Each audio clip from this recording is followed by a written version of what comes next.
Hello and welcome to the Redmen TV for an unboxing special, Liverpool's third kit. It's not there, but it will be shortly. It's in this box here, and there's some stuff to the side which I will explain in a moment. So apparently we've got Liverpool's third kit, we've got a training polo, and stay tuned because we've got the elite version of the kit. Loads of people have asked me what the difference is between the normal and the elite version. We're going to put them side by side and we're going to see what the difference is. So let's get stuck in.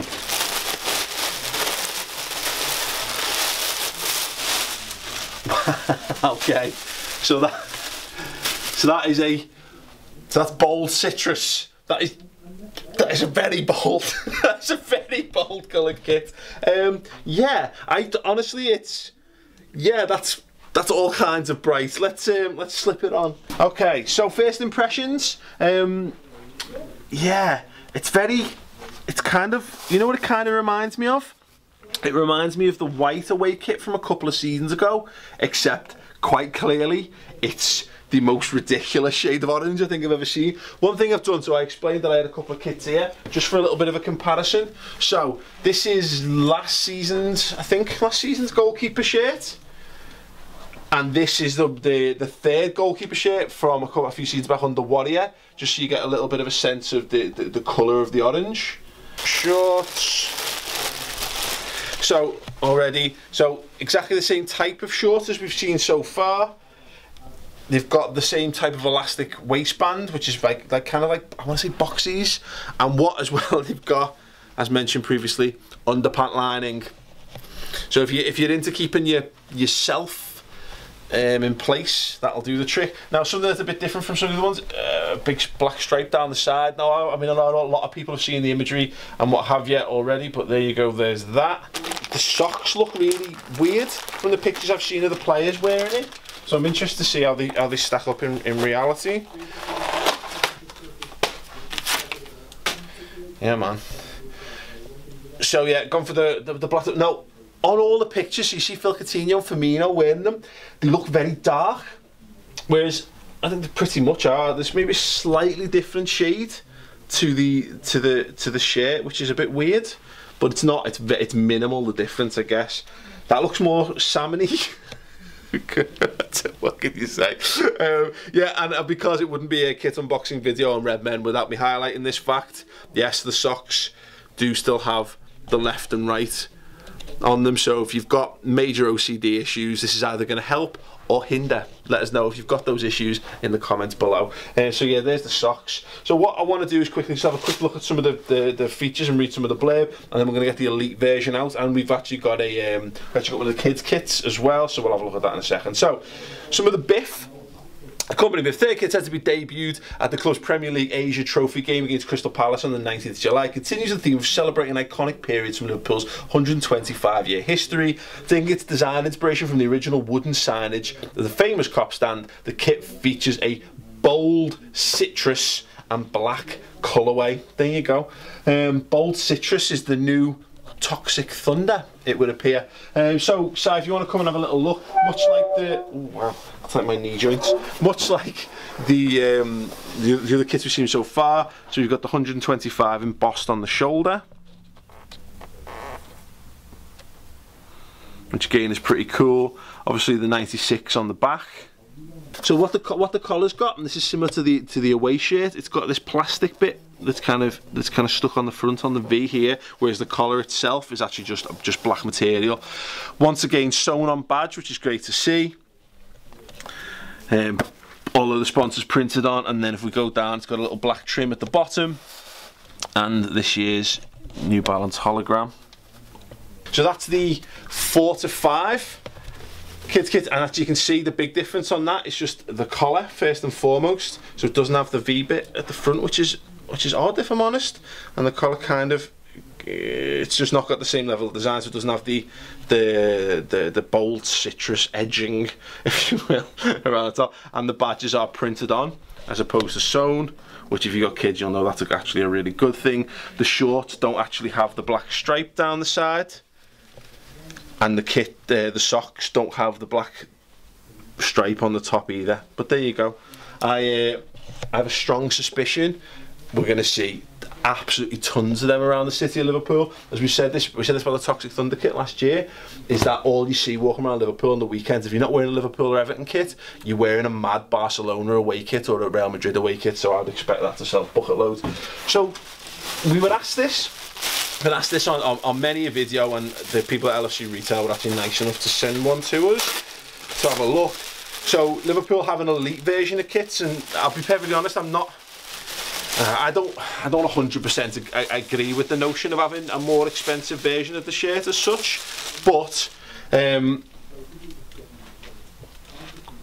it is. If you want effectively the player issue version of the shirt is this. So what I'll do is I'll swap this out so we can have a look at some obvious details.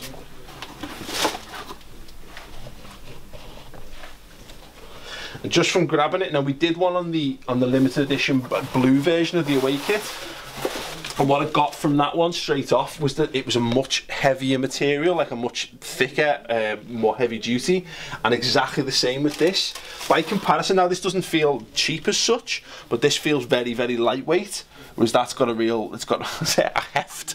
Can a shirt have a heft to it? No. So it hasn't got a heft. It's definitely a thing now. But what the details in terms of the difference, not massive. I think the obvious one is on the collar on the front of the shirt. So you can see that. So the V is a much more. It's actually stitched on at the top on the elite version, and it's a much thicker V shape as well. Badges. I see, yeah, pretty much can't see any appreciable difference between the badges. Maybe the elite one's slightly thicker stitching. Yeah, I reckon just about. In terms of the New Balance, no, again, very, very similar. Let's go on to let's have a look at the back of the shirt. Similar, it's got the 125 embossed, exactly the same as the other one. And the collar, again, pretty much exactly the same.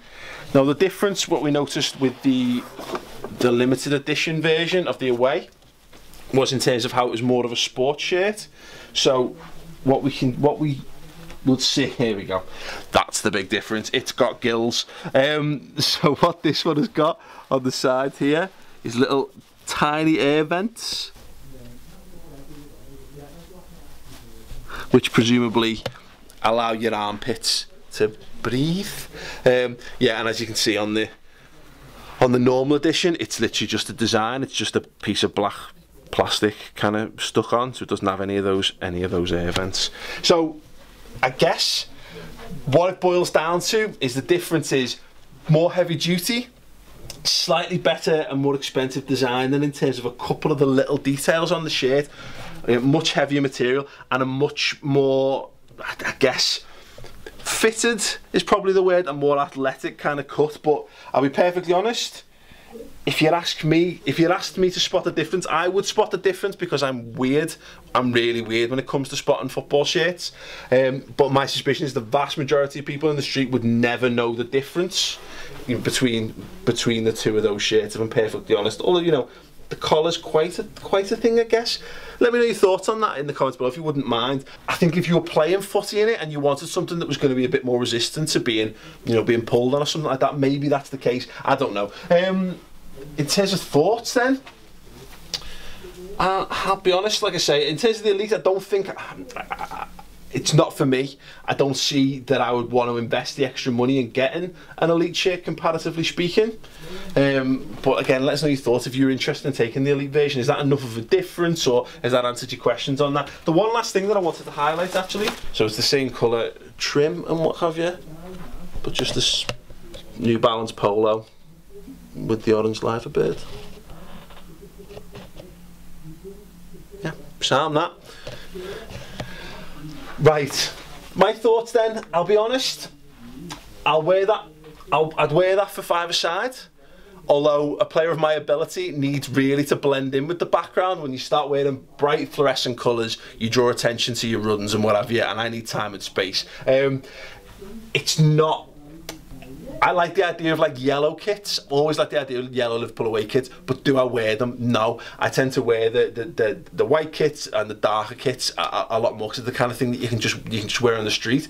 By comparison to the home shirt, this is the polar opposite of the home shirt in that regard, whereas the home kit's very muted, understated, and very just more like a casual piece of day wear or whatever. That is unmistakably a piece of athletic wear. You know, if you wanted to go to the gym or go out running, but effectively, if you wanted to make sure, again, if you were maybe leading, if you want to be a lollipop man, spot on, absolutely spot on. Now, I'll be perfectly honest. I like the plainness of the design. That's fine for me. It's the colour that doesn't really float my boat. But equally, I wasn't mad on the Toxic Thunder. And again, here I am wearing one of the training shirts from last year with bright fluorescent green on it. And similar, like I said, I suspect this will outsell these by, I don't know, insert a figure here, tenfold, whatever. Kids are going to go absolutely mad for that, but I can't see as many grown-up fellas wearing this as there are grown-up fellas wearing the home shirt, and there's loads of grown-up fellas wearing the home shirt this season, so there you go. Anyway, let me know your thoughts on it then. Does Bright Citrus, what the fuck's it called? Bold Citrus? Let me know then, does Bold Citrus float your boat? Is it better than Toxic Thunder? Let me know in the comments below. Rank this kit. In fact, first and foremost, rank Liverpool's 3 kits from New Balance this season in terms of first, second and third, best to worst. And then rank this alongside the other New Balance away kits so far in the last couple of years. Where's this rank? Is this better or worse than Toxic Thunder? Let us know. As I mentioned on previous videos as well, we are affiliate partners with Liverpool Retail, which effectively means if you click the link in the video info underneath, we somehow get a couple of quid back from that. I don't know how it works, if I'm perfectly honest, but yeah, that's the thing. So if you're going to buy this or them or any piece of Liverpool merchandise from the official store this year, if you buy it through our affiliate link, it means the channel gets a couple of quid and it helps us out. So yeah, if you're into doing that, please do. If you're not, then by all means move on with your lives. Let us know your thoughts on everything we've discussed and everything we've seen in the comments below. Subscribe to the Redmen TV, and we'll see you back tomorrow for more amazing Redmen TV content.